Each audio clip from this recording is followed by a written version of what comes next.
नमस्कार दोस्तों, स्वागत है किरण की कहानी में। ट्रेन में भीख मांग रही एक लड़की को कोई 1 रुपया देता है तो कोई 10 रुपया देता है तो कोई 5 रुपया देता है, लेकिन एक लड़का उसे पैसे नहीं बल्कि अपना सब कुछ दे देता है।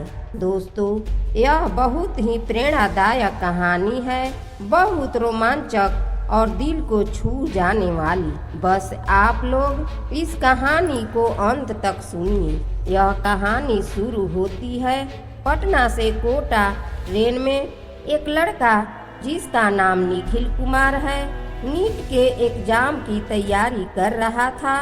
पिछले 2 सालों से वह अपने शहर पटना में ही कोचिंग करके पेपर देता है, लेकिन उसका एग्जाम नहीं निकलता है। फिर वह कोटा जाकर कोचिंग करने का सोचता है, क्योंकि वहाँ कोचिंग संस्थान अच्छे हैं। उसे लगता है कि यह उसके लिए बेहतर रहेगा, तो वह कोटा में एडमिशन करवा लेता है और वहीं रहकर तैयारी शुरू कर देता है। होली की छुट्टियां मनाने वह अपने घर आता है और छुट्टियां पूरी होने के बाद फिर से कोटा के लिए रवाना होता है। वह पटना से कोटा के लिए ट्रेन में बैठता है।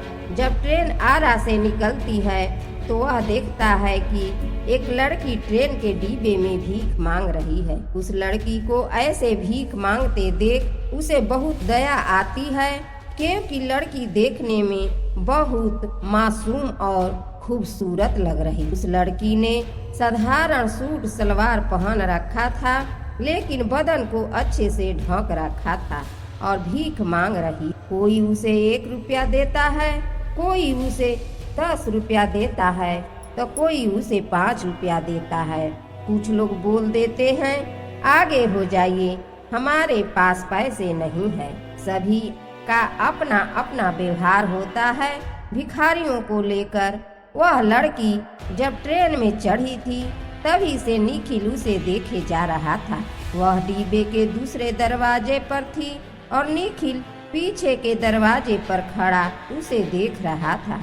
फिर वह लड़की भीख मांगते हुए आगे बढ़ती है और निखिल के सामने आकर उससे भीख मांगने के लिए हाथ फैला देती। निखिल उसे तब से ही देख रहा था।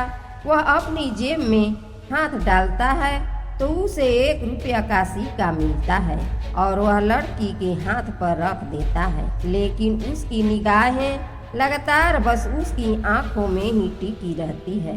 लड़की को अब थोड़ा शक होने लगता है, क्योंकि वह काफी देर से उसे ही देखे जा रहा था।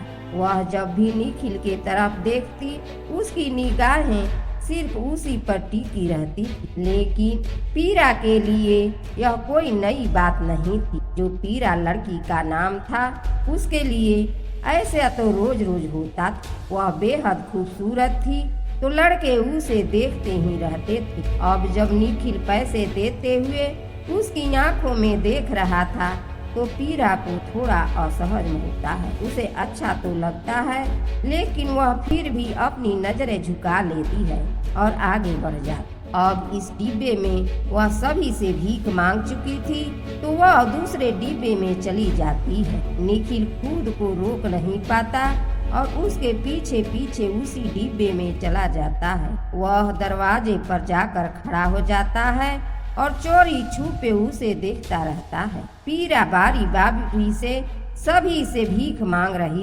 लगभग 10-15 मिनट हो गए थे। निखिल अब उसके सामने पीठ फेर कर खड़ा हो जाता है। पीरा देखती है कि एक लड़का खड़ा है। उसे निखिल की पीठ दिखाई दे, लेकिन वह नहीं जानती कि यह वही लड़का है। वह अपना हाथ भिक्षा के लिए आगे बढ़ा दे। निखिल उसकी तरफ पलटता है। पीरा को समझ नहीं आता कि क्या करे, क्योंकि वह उससे पहले ही भिक्षा मांग चुकी। उसके फैले हुए हाथ कुछ समय तक ऐसे ही रह जाते हैं। निखिल अपनी जेब में हाथ डालता है और उसमें से नोटों की एक गड्डी निकालता है, जिसमें 1000 रुपए के नोट होते हैं। वह पूरी गड्डी पीरा के हाथ पर रख देता है। पीरा इतने ज्यादा पैसों को देखकर हैरान रह जाती है। उसे समझ नहीं आता कि इस लड़के के साथ क्या व्यवहार करे। इतनी बड़ी रकम वह कई दिनों तक भीख मांग कर भी जमा नहीं कर सकती। निखिल पीरा की आंखों में देखता है और पीरा भी उसकी आंखों में। दोनों को कुछ समझ नहीं आता और वे एक दूसरे से कुछ कह नहीं पाते। निखिल उससे कहता है, मेरे पास अभी सिर्फ इतनी ही पैसे, इससे ज्यादा अभी नहीं है। पीरा यह सुनते ही अपनी नजरें झुका लेती है। उसे समझ नहीं आता कि वह इस पैसों को अपने पास रखे या न रखे। निखिल भी थोड़ा असहज महसूस करता है और वहाँ से चला जाता है। वह अपनी सीट पर जाकर बैठ जाता है। अब पीरा अगले स्टेशन पर उतर जाती है, क्योंकि उसे भी कुछ समझ नहीं आता कि आखिर उसके साथ यह हुआ क्या है। आज जब उसे किसी ने इतने ज्यादा पैसे नहीं दिए, कभी भी उसको आज तक इतना ज्यादा पैसे देखने को नहीं मिला था। सबसे ज्यादा जो उसे आज तक पैसे मिले थे वह 10 रुपया थे और अब एक बार में ही उसे 1000 की रकम मिल गई। उसके लिए बहुत बड़ी बात। निखिल के पिता के 2-3 ईंट के भट्ठे थे और इसके अलावा 100-200 बीघा जमीन भी। इसलिए वह बड़ी आसानी से नीट की तैयारी कर रहा था।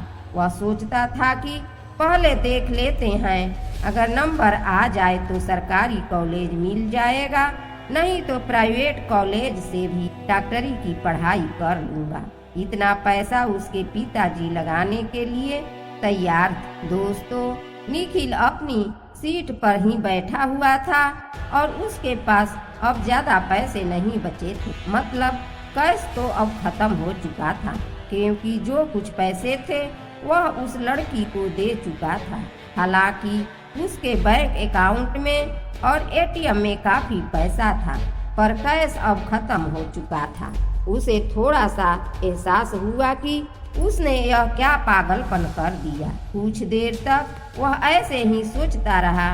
अब अगले स्टेशन पर ट्रेन रुकती है तो वह नीचे उतरकर दूसरे डिब्बे में जाकर देखता है कि वह लड़की अभी भी भीख मांग रही या नहीं, लेकिन वह उसे कहीं दिखाई नहीं दे। फिर उसे लगता है कि शायद वह पहले ही स्टेशन पर उतर गई हो। निखिल कोटा पहुंचकर अपनी पढ़ाई शुरू कर देता है। कुछ दिन ऐसे ही बीत जाते हैं, लेकिन एक रात उसे सपने में वही लड़की दिखाई दी। सपना कुछ ऐसा था कि जैसे वह लड़की उससे कुछ कहना चाहती है, उसे अपने पास बुला रही हो। निखिल को महसूस होता है कि शायद वह उसका इंतजार कर रही है। सपने से जागकर निखिल उठकर बैठ जाता है। वह सोच में पड़ जाता है कि और बहुत बेचैन हो जाता है। अब वह खुद को कोसने लगता है कि उसे अपनी सीट पर बैठने के बजाय उस लड़की के पीछे ही जाना चाहिए था। उससे बात करनी चाहिए थी कि वह कौन है, कहाँ रहती है। ये सब बातें उसके दिमाग में घूमने लगती। वह सो नहीं पाता। उसे ऐसा लगने लगता है कि शायद उसे उस लड़की से प्यार हो गया है। प्यार उसे शायद पहली नजर में ही हो गया था, तभी तो वह उसे इतना ज्यादा देख रहा था। अब वह सोचता है कि क्या करे। अगर यह बात उसके मन में ही दबी रही तो दिक्कत हो जाएगी। फिर वह सारी बात अपने दोस्त से साझा करता है और कहता है, मैं उससे मिले बिना नहीं रह सकता। जब तक वह खुद से मना नहीं कर देती तब तक मेरा मन शांत नहीं होगा। उसका दोस्त उसे सलाह देता है, वह लड़की तुम्हें जल्द ही मिल जाएगी। इस तरह के लोगों का अपना एक तय क्षेत्र होता है। वे उन्हीं जगहों पर जाते हैं और भीख मांगते हैं। अगर वह तुम्हें उस ट्रेन में मिली है तो तुम फिर से वही जाओ, वह तुम्हें जरूर वही मिल जाएगी। अगले दिन निखिल उसी पटना से कोटा जाने वाली ट्रेन में चढ़ जाता है और इंतजार करता है लेकिन लड़की उसे कहीं दिखाई नहीं देती। फिर वह अनुभव करता है कि वह लड़की उसे आरा स्टेशन पर मिली थी और मुगल सराय से पहले उतर गई।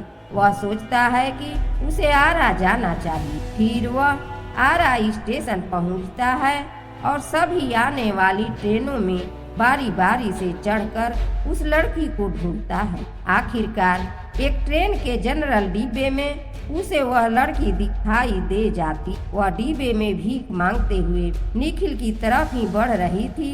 जैसे ही लड़की निखिल को देखती है, उसके चेहरे पर हल्की सी मुस्कान झलक। निखिल भी उसे देखकर बहुत खुश हो जाता है। पीरा आगे बढ़ना चाहती, लेकिन उसकी हिम्मत नहीं होती कि वह निखिल से आगे निकल जाए।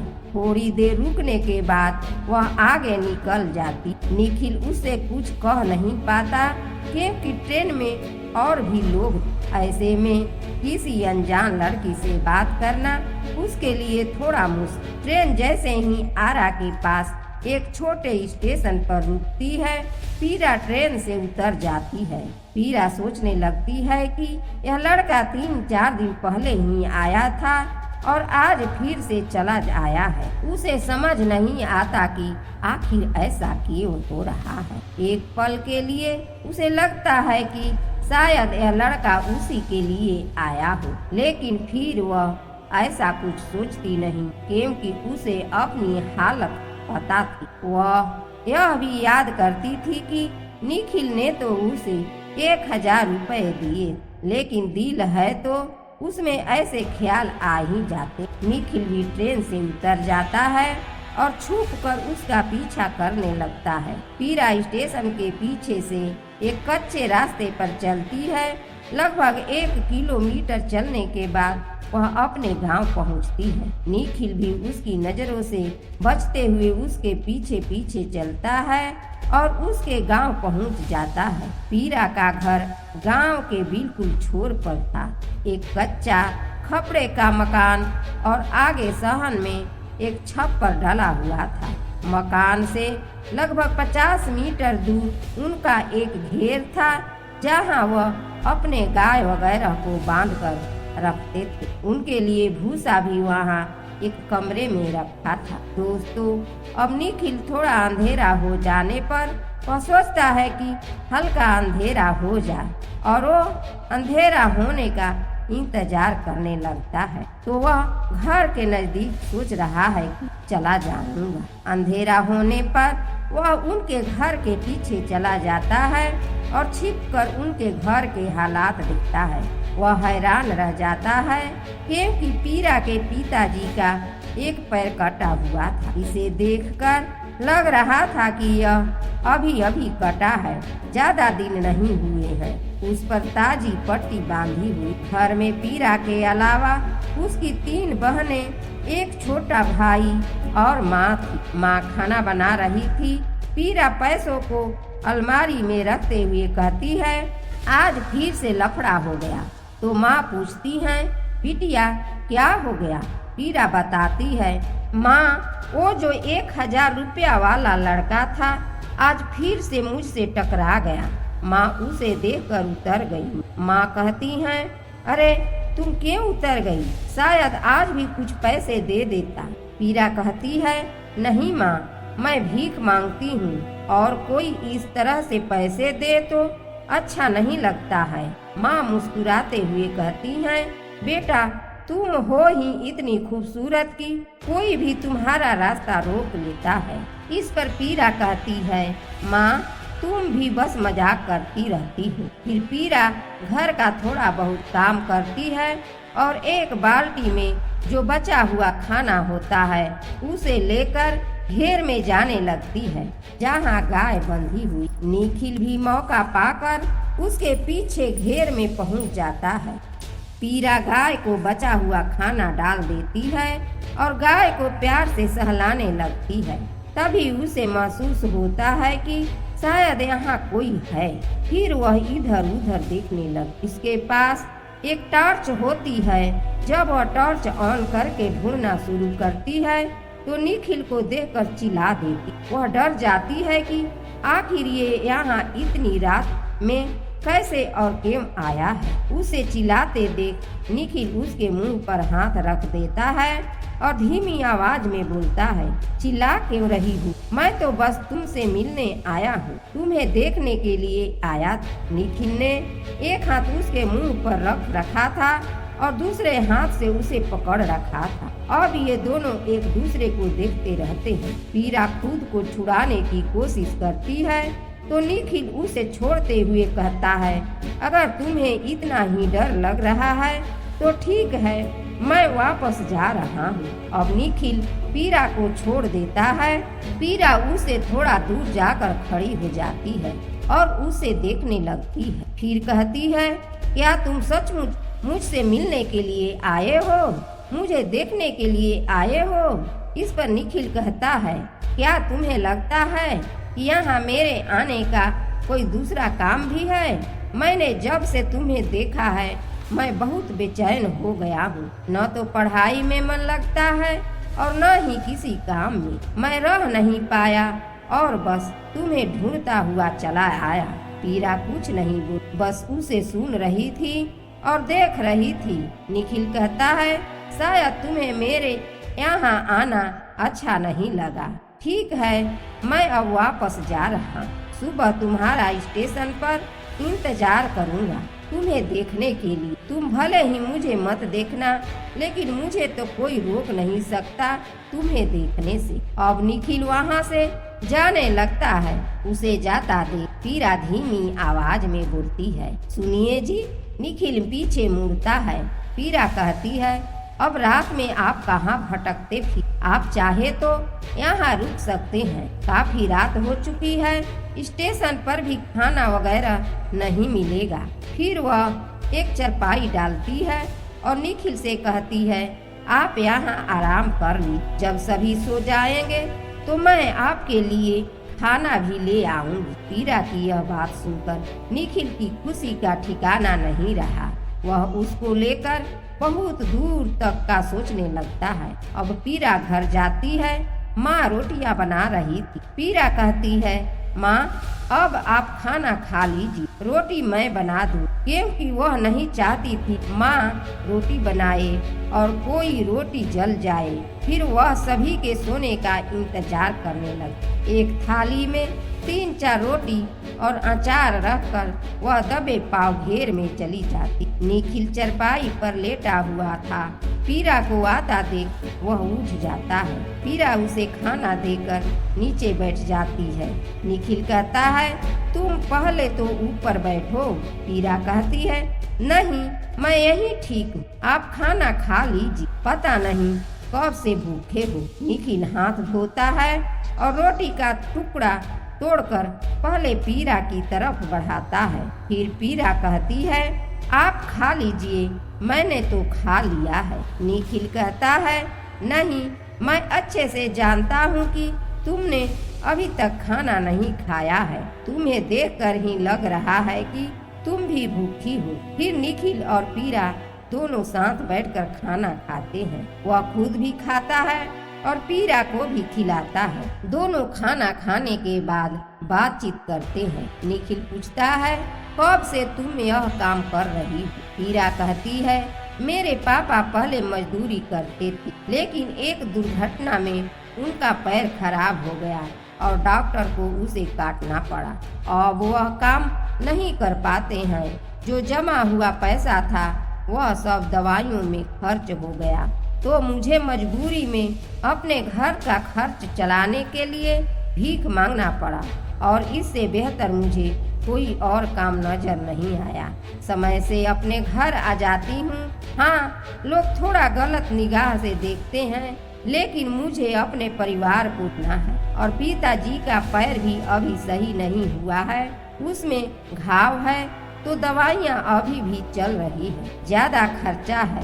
बोलने को तो लोग कुछ भी बोलते हैं, लेकिन मदद सिर्फ उसी की करते हैं जहाँ से पैसा वापस आने की उम्मीद होता है। अब निखिल भी अपने बारे में सब कुछ बताता है कि मैं ऐसे ऐसे तैयारी कर रहा हूँ। वह एक दूसरे से अपने बारे में जानकारी देते हैं। बात करते करते सुबह के 4 बज जाते हैं। तो अब पीरा कहती है सवेरा हो गया है, अब तो स्टेशन चलो, मैं तुम्हें वहाँ तक ही छोड़कर आऊँ। तो इस पर निखिल कहता है नहीं नहीं, मैं खुद चला जाऊँगा। लेकिन पीरा नहीं मानी और वह उसे स्टेशन पर छोड़ने के आ जाती, क्योंकि निखिल एक ही शर्त पर वहाँ से जाने के राजी हुआ था कि वह कल रात फिर से आएगा और दिन में वह एक होटल में रुक जाता है। पीरा घर जाकर सो जाती है और भीख मांगने के लिए भी नहीं जाती। तो माँ कहती है बेटा गई क्यों नहीं हो, ऐसे काम कैसे चलेगा। तो पीरा कहती है आज मेरी तबीयत कुछ ठीक नहीं है, क्योंकि निखिल ने उसे सख्त मना किया था कि तुम्हें अब भीख मांगने की कोई जरूरत नहीं है। वे दोनों मन ही मन एक दूसरे से प्यार करने लगते हैं। तो निखिल कहता है तुम्हारा परिवार भी मेरा ही परिवार है। अब फिर रात होती है और निखिल घेर में आ जाता है। पीरा ने आज खुद अपने हाथ से खाना बनाया था और सभी के सो जाने पर वह घेर में पहुंच जाती है। दोनों साथ बैठकर खाना खाते हैं और बातचीत करते हैं। दोनों के मन में कोई भी ऐसा गलत भाव पैदा नहीं हुआ। ना निखिल की ऐसी कोई हरकत करता है, ना पीरा ही ऐसी कोई हरकत करती, क्योंकि दोनों का प्रेम सच्चा प्रेम था। बस ऐसे ही बातें करते रहे। अब सुबह होते ही निखिल वापस होटल लौट जाता है और यह सिलसिला लगभग 5 दिन तक चलता रहता है। वह दिन में होटल पर खाना खा लेता और रात में तो पीरा उसे खाना खिला ही दे। अब 7वां दिन जब आता है तो पीरा की माँ को थोड़ा शक होने लगता है कि ना तो यह भीख मांगने जाती है और उसकी माँ उस पर नजर रखने लगती है कि आखिर उनकी लड़की क्या काम कर रही। वह आज रात सोती नहीं है और जैसे ही पीरा खाना लेकर जाती है तो वह भी उसके पीछे चली जाती और छिप कर दोनों को देखती है कि दोनों एक साथ बैठकर खाना खा रहे हैं। माँ फिर उसके पास पहुँच जाती और बोलती है यह क्या हो रहा है। निखिल माँ को देखकर थोड़ा डर जाता है और पीरा भी घबरा जाती। फिर भी पीरा थोड़ी हिम्मत करती है और बताती है माँ यह वही लड़का है जो हमें 1000 रुपया दिया था। पीरा हमेशा उसकी तारीफ करती रहती कि लड़का बहुत अच्छा है और पीरा अपनी माँ से सारी बात बता दे। और फिर निखिल भी आगे बढ़ता है और कहता है माँ जी मैं पीरा से शादी करना चाहता हूँ और वह अपने बारे में सारी जानकारी देता है। तो पीरा की माँ कहती हैं यह सब तो ठीक है बेटा, पर क्या तुम्हारे माँ बाप इस शादी को स्वीकार करेंगे।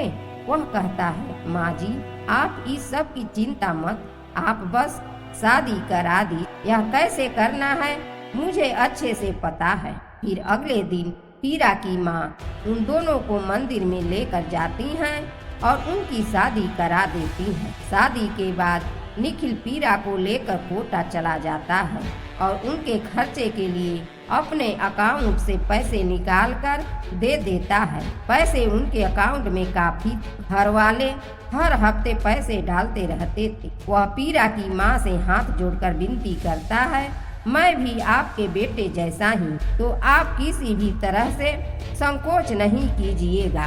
बेटा और दामाद में कोई फर्क नहीं होता है। एक बेटा होने का फर्ज मैं बखूबी से निभाऊंगा। अब कोटा दोनों पहुंच जाते हैं। निखिल पढ़ाई भी कर रहा था, लेकिन पढ़ाई पर उसका कुछ खास ज्यादा ध्यान नहीं रहता है।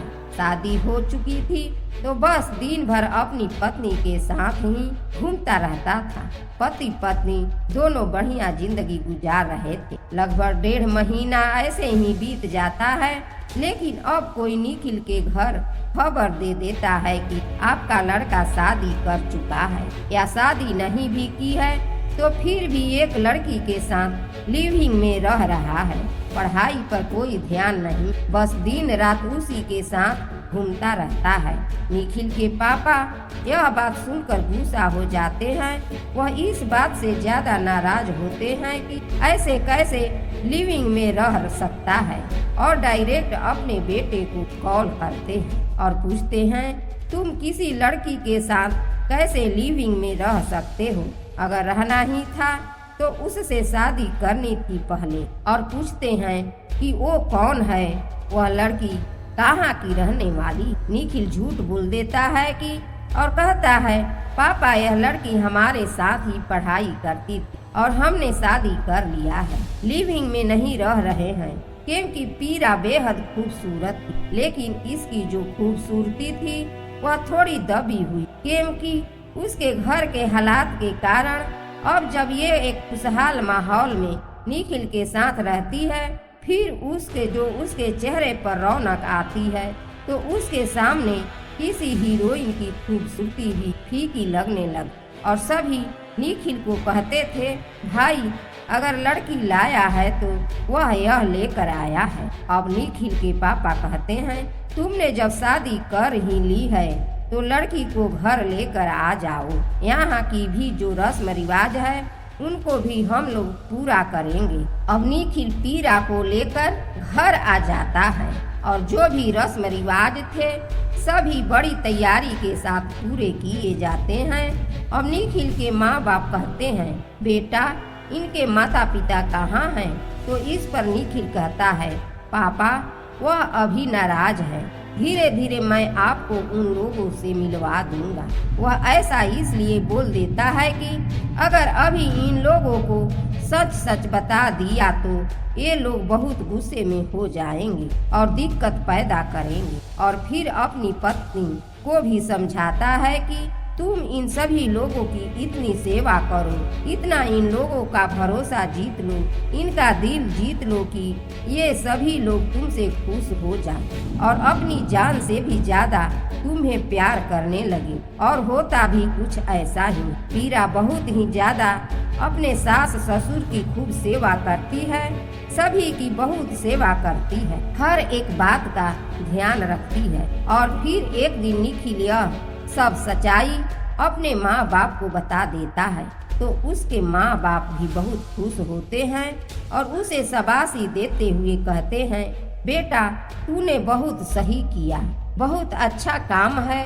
शायद अगर यह किसी बड़े परिवार की लड़की होती तो शायद ही हमें इतना इज्जत मान सम्मान दे पाती, हमारी इतनी सेवा ना कर पाती। फिर निखिल के माँ बाप पीरा के माता पिता से मिलने जाते हैं और उन्हें भी अपने साथ घर ले आते हैं और अब यह सभी एक दूसरे के साथ मिलजुल कर प्यार से रहने लगते हैं। दोस्तों, निखिल कुमार के बारे में आपकी क्या राय है? कमेंट करके जरूर बताइए। दोस्तों, कहानी आपको कैसी लगी यह भी कमेंट करके जरूर बताइएगा। और अगर आप इसी तरह की स्टोरी सुनना पसंद करते हैं तो हमारे चैनल को सब्सक्राइब कर लीजिए और वीडियो को लाइक भी कर दें। फिर मिलते हैं एक नई वीडियो के साथ, तब तक के लिए धन्यवाद। जय हिंद, जय भारत। दोस्तों, यह कहानी सुनाकर मेरा उद्देश्य किसी की भावनाओं को ठेस पहुंचाना नहीं है, बस आप लोगों का मनोरंजन करना है। तो आपको कहानी कैसी लगी कमेंट करके जरूर बताइए। धन्यवाद।